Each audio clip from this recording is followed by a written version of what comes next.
This is problem number 2 from the sample test problems for test number 3. Determine whether the following equations are identities. If an equation is an identity, prove it algebraically. If an equation is not an identity, find a value of x for which the equation is false. A, secant x plus tan x equals 1 plus sine x over cosine x. So to figure out whether or not it's an identity, we're certainly going to use the calculator. So I went ahead and typed in y1 and y2, the left-hand side and the right-hand side of part A. Notice that there is no secant button on the calculator. So instead of secant x, I typed in 1 over cosine x.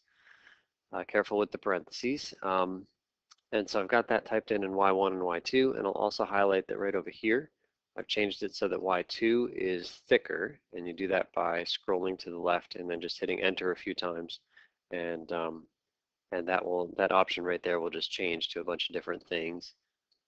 And the main ones that we're playing with are just the regular line. That's a dotted line there. So that's the regular line, the default, and then hit it one more time, and that's the thicker line. And then in terms of a window, so first the mode, I'm in radian mode here. You could be in degree mode, that's fine. And in terms of the window, I'm going to look between 0 and 2 pi for x. And then, we've got a secant and tangent and sine and cosine. I'm going to look between -2 and 2. Sine and cosine normally live between -1 and 1, but secant and tangent get pretty big. There's lots of freedom for the window that you pick, but you can see 0 to 2 pi and -2 to 2. And then we'll hit graph. And what we're looking for is to see if the two graphs are the same.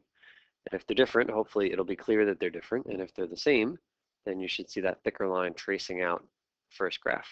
And that's what we're seeing here. So looking at that, that's pretty compelling to say that this probably is an identity. So we'll give a shot at proving it.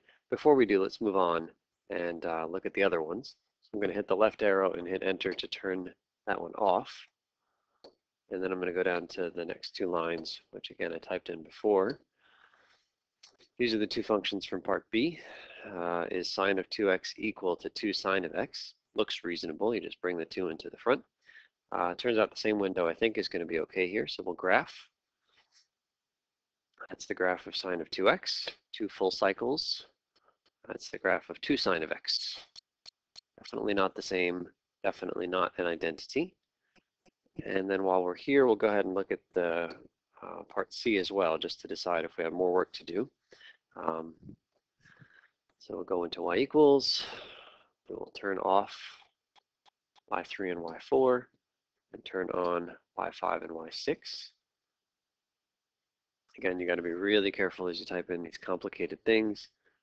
We don't have a secant squared, so on the bottom, you can see where it should be secant squared. I've actually typed in 1 over cosine of x squared. Again, careful with the extra parentheses you need around the bottom. So we'll graph here and see if one traces out the other.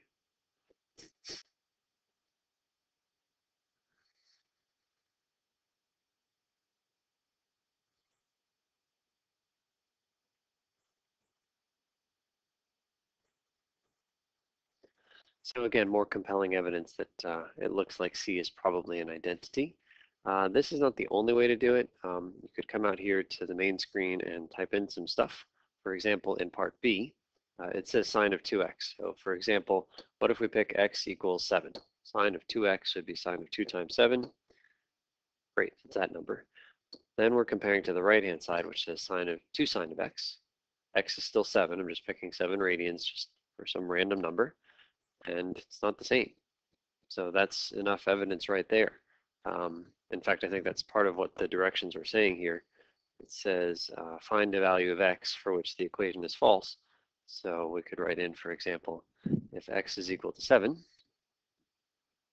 then sine of 2x was around 0.99.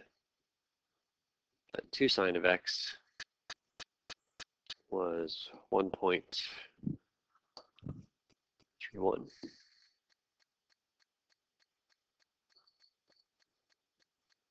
Which means definitely this is not an identity. You could pick any number you want. I picked 7. I would encourage you to avoid picking nice numbers like 0 radians or pi over 2 radians or pi radians because, for example, in this graph, let's see, we looked at the graph in the middle. So we'll put this back on real quick just to make sure you don't run into trouble. So here are the 2 graphs from part B.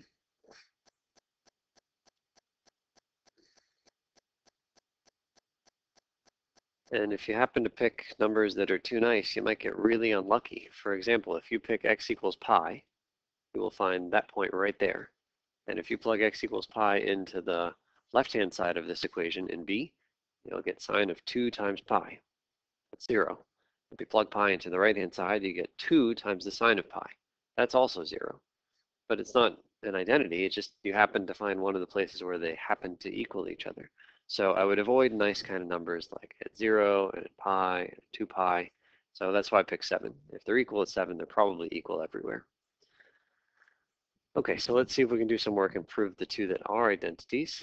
So up here in part A, secant x plus tan x equals 1 plus sine x over cosine x. A couple of different options. One thing I do want to say is that you don't have an equation to play with. So don't, for example, multiply both sides by cosine of x. You don't have an equation to multiply both sides by. So how about we do this? Let's rewrite. I see sines and cosines on the right-hand side. Let's see if we can rewrite this guy on the left-hand side. Secant x is really 1 over cosine. Tangent x is really sine over cosine.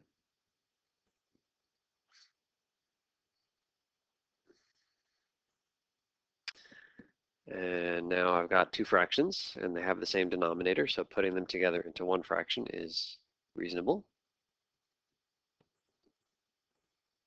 And we get 1 plus sine x over cosine x, and we're quite happy because that is what we were after.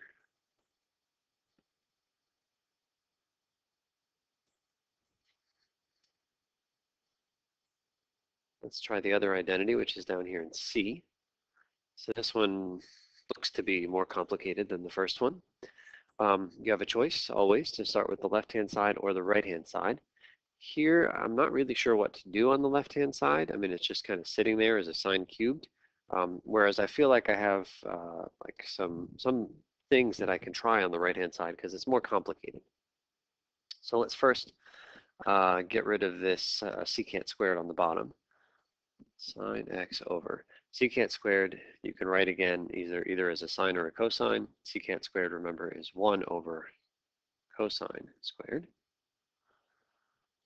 And here, 1 over cosine squared on the bottom, I can clean that up a little bit. Instead of dividing by 1 over cosine squared, I can multiply by cosine squared over 1. So that cosine squared is really up on top. Okay, what to do next? I don't really see a way to put these together, but I could factor something out of both of these terms. I can factor sine x out. Inside the parentheses, we get 1 minus cosine squared. And at this moment, I get really happy because 1 minus cosine squared is one of our really famous identities. We know the Pythagorean identity says sine squared plus cosine squared is 1. And so I want 1 minus cosine squared. I can get that by subtracting cosine squared from both sides.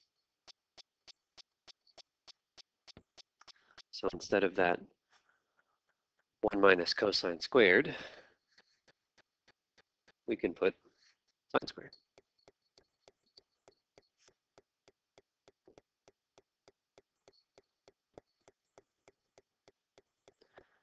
And that makes me really happy because sine x times sine squared x is sine cubed x. And that's exactly what we were after from the start.